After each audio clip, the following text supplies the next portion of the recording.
If Colin Powell said it was so, then it was so. That made me feel even worse. So yes, I have trouble sometimes sleeping at night thinking about my participation in it. 1995, the quantities were vast. Less than a teaspoon of dry anthrax, a little bit about this amount. This is just about the amount of a teaspoon. Less than a teaspoon of dry anthrax. Shut down. So the question you have to ask yourself is, if the evidence was so flimsy, why did Powell get up and make such an unequivocal case that Iraq had WMD and was an imminent threat? And the reason is that there was tremendous pressure inside and outside the administration to make that argument. And the question is, who was creating that pressure? And the answer is, it was the neoconservatives, almost single-handedly. Dick Cheney and his minions have brought, and Richard Pearl is one of his minions, and Doug Feith is one of his minions, have brought the art of lying to a new scale, a new level. Was oil the #1 influence on President Bush and Vice President Cheney? Or was WMD? Or was spreading democracy? Don't believe it for a moment. They didn't even think about spreading democracy when they started this war. They transmogrified the mission into starting or democracy simply to appease the American people and to give them some reason to support the war. You have to decide, where were these factors? And inevitably, the Jewish lobby in America, AIPAC in particular, the focus lobby, has got to be there. You're being naive if you don't put that factor up there as an influence on national security decision-making, particularly with the Bush administration. The AIPAC lobby is very influential through Vice President Cheney, very influential, and through people like Elliott Abrams, Paul Wolfowitz, and a host of others within the government.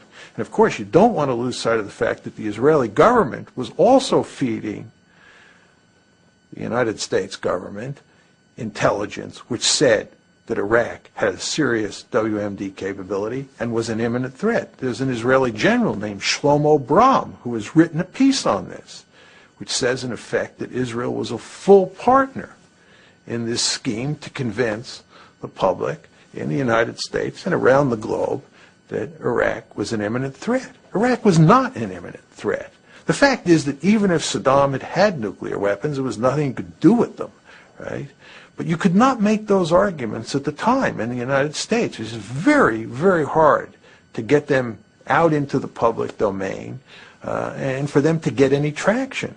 Do you agree with Mearsheimer and Wohl that the influence of the pro-Israel lobby was important for going to war with Iraq?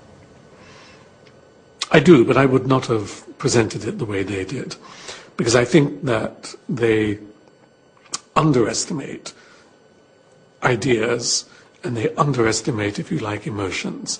They're very cold and realistic in their view of politics. And for them, since the going to war with Iraq is absolutely crazy, and it was pretty obviously crazy for many of us before, there must have been some pressure to do something so irrational. And of course there was. But they underestimate other factors. The illusion, for example, that we could have control of Iraq's oil and of the strategic region. The belief, which is a deep American belief, which was not invented by the Jewish lobby, that America knows how democracy should work and is an example to the world and has a moral duty and certainly a right to bring this example to the world. And it's all mixed together. So ideals, belief about American exceptionalism, American duties, American provincialism, not knowing about what's going on outside, and Israeli pressure. Yes. The suggestion that that the Israeli lobby, as he describes it, is in effect operated by the Israelis and reflects Israeli preferences is simply wrong and can be shown to be wrong. So you don't feel part of the Israeli lobby? No, I'm not part of an Israeli lobby. I have my own views. I'm sympathetic to Israel, as most Americans are sympathetic to Israel. I'm not incapable of being critical of an Israeli policy that I don't like. But the main point is that it is not the Israeli government that shapes the thinking of Americans who are pro-Israeli. Richard Pearl would probably say in response to your question, if you got the truth out of them, Israel's interests and America's interests are the same. And so if I'm an advocate for Israel's interest, I'm an advocate for America's interest. And I would say back to them, again as a strategist, bullshit.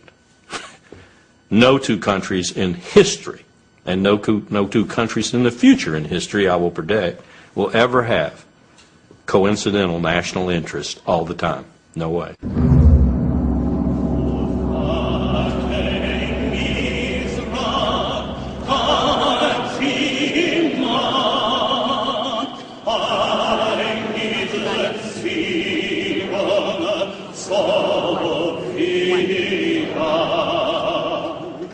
I don't want to kind of develop this great sense of victimhood, but I do feel, and it's, you know, I come here and I feel that we in Israel have paid the price.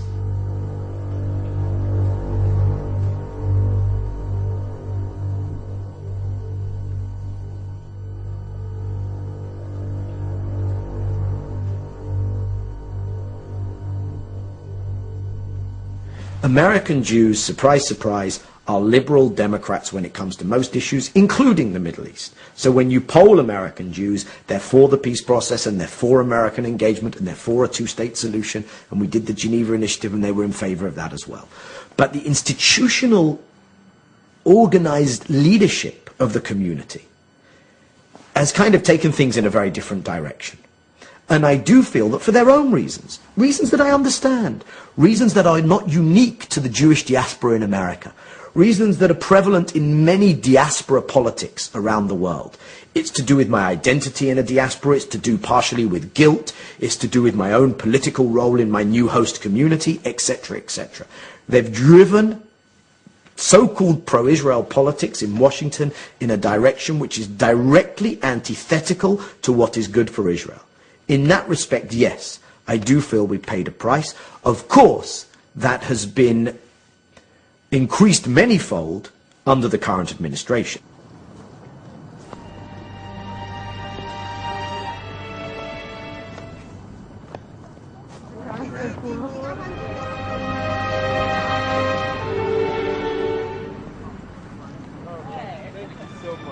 America has become part of the Israeli victim narrative. It began, I think, in the 70s, when one of the ways in which the African American community could begin to get amends for slavery and the consequences of slavery was by emphasizing that it was a victim of history. That even if you didn't do it, history did it. Your grandparents did it. It's not a personal responsibility, but there's a cultural debt.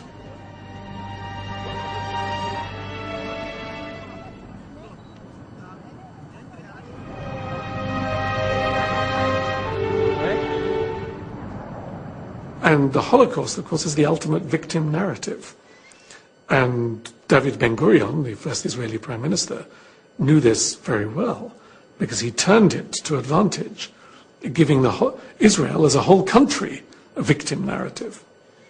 If you can't criticize someone because he himself is a victim, what do you do with a whole country, which is a country born of victimhood, so to speak? I have been in conversations many times with people who are very reasonable and would say, yes, you're right, Israel does do bad things.